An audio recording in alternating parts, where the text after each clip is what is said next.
Hi viewers, welcome to our channel. இன்றைக்கி நம்ம சேனலில் யூஜிசி நெட்டில் ஃபோர்ஸ் யூனிட்டில் இருக்கக்கூடிய ஃபர்ஸ்ட் டாபிக் எஸ்கிலஸ் பற்றி தான் பார்க்க போகிறோம்.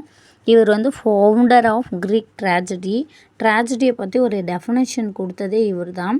ஒரு துன்பமான செய்தியோ இல்லை மரண செய்தியை சொல்கிறது தான் ஒரு ட்ராஜடி, ஒரு மனுஷனுக்கோ இல்லை அரசனுக்கோ அப்படின்னு சொல்லிட்டு டெஃபினேஷன் கொடுத்தாரு. இவர் ட்ராஜடின்னு மட்டும் இல்லை, பிளே ரைட்டு, ஷோல்ஜர். இவர் வந்து 90 ப்ளே எழுதினார். ஆனால் இதில் 7 தான் நமக்கு இப்போது கிடச்சிருக்கு.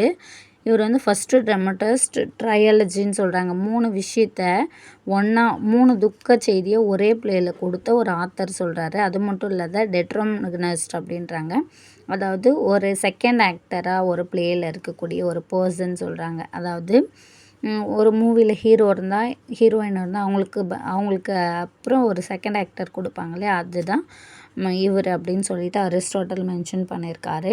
இவரோட 7 பிளேஸ் மட்டும்தான் இப்போது சர்விவ்டாக நம்ம கொடுத்துருக்காங்க. இவரோட தீம் எல்லாமே morality, fate, power of law, human versus god, contrast between revenge, ஜஸ்டிஸ்னு இருக்கும். Then according to Aristotle expand the number of characters in the plays. ஒரு பிளேயில் கேரக்டரை எக்ஸ்போன் பண்ணது இவர் தான் ஃபஸ்ட்டுன்றத சொல்லியிருக்காரு. Then epithets about scolding. இவரோட ஒர்க் எல்லாமே வந்து பார்த்திங்கன்னா ஒரு துக்க செய்தியை சொல்கிற மாதிரி தான் இருக்கும். அதனால தான் இவர் ஃபவுண்டர் ஆஃப் ட்ராஜடின்னு சொல்கிறாங்க. இவர் வந்து அகமெனன்னு ஒரு ஒர்க் எழுதியிருக்காரு இல்லையா, அதில் அவர் சொந்த டாட்டரே வந்து கில் பண்ணி நரபலி கொடுத்து ஒரு போரில் வச்சு கண்டிருப்பாங்க. அது ஒரு துக்கமான செய்தியாக சொல்லியிருப்பாங்க. இதை கண்ட அகமெனனோட ஒய்ஃப் வந்து போரில் வச்சு பெற்று வந்த கணவரை அவங்க கில் பண்ணிடுவாங்க. இது போல் ஒரே பிளேயில் வந்து தொடர்ந்து நிறைய துக்க செய்தியை, ட்ராஜடியை கொடுக்கறதுனால இவர் வந்து ஃபாதர் ஆஃப் ட்ராஜடி அப்படின்னு சொல்லிட்டு சொல்கிறாங்க. லாஸ்ட்டாக இவர் சிசிலியில் தான் டைடாக இருப்பார்.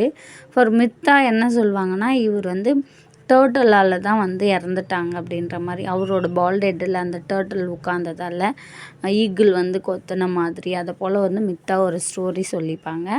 மோர் வீடியோஸ் பார்க்கணும் இந்த யூஜிசி நெட் ரிலேட்டடாக அப்படின்னா மறக்காமல் என்னோடய சேனலை சப்ஸ்கிரைப் பண்ணிக்கோங்க. தேங்க்யூ ஃபார் வாட்சிங்.